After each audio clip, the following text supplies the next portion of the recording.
Mary Donahue Stets here to give you a tutorial on how to start a tiny herb garden and vegetable garden.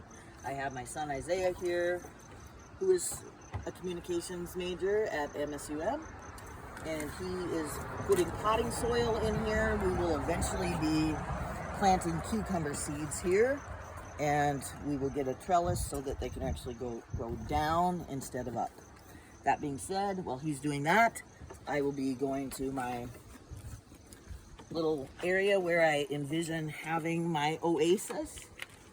As you can see, we've started with starter plants over there, a few herbs and some peppers, and now we will be doing some more herbs. So, initially I'm going to add some potting soil here. I found this little kit at the thrift store for just $5. It was Herb Grow Kit, $5. Since I don't know for sure how old it is, I will plant those seeds, but I will probably also plant some new seeds as well. So we've got our dirt in there, and we shall start with cilantro. We're just gonna sprinkle those in there, like so. And we've got chives. So we shall do the chives, I think, on top because they normally grow pretty tall. There we go. And a little sweet basil. We shall put these back here, sprinkle them in there. And we also have some curled parsley. Put those back there. Oops. And some thyme. Put those right there. Put a little bit of dirt on top of it. Not too much, but enough. Get that.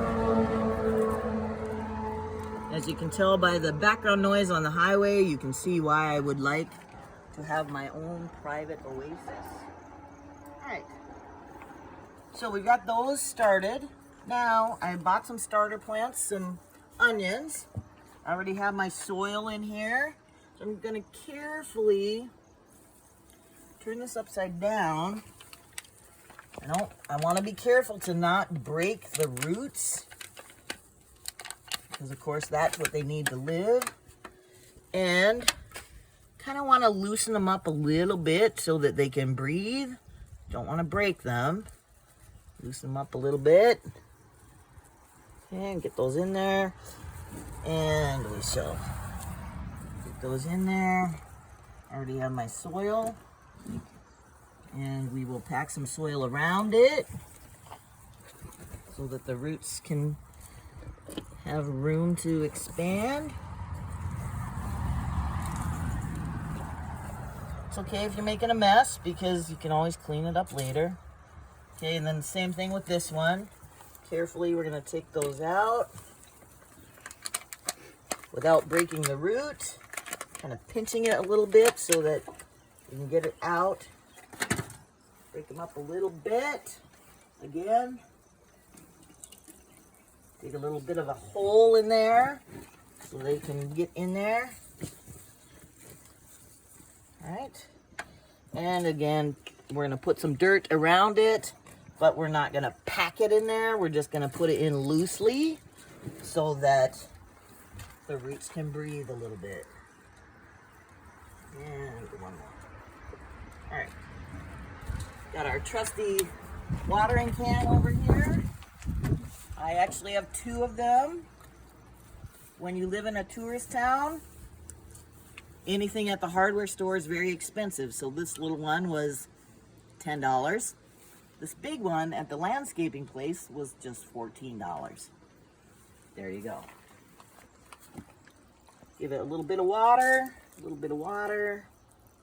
Of course, we'll give these guys a little bit of water as well. All right, and we'll come over here. And because it's hot out, we started these about 2 weeks ago. So we want to be sure and give them a good soak. But you want to do it several times a day. You can see I've got my little little ones starting there from seed. And we got our little starter plants here. And one more little dip of water.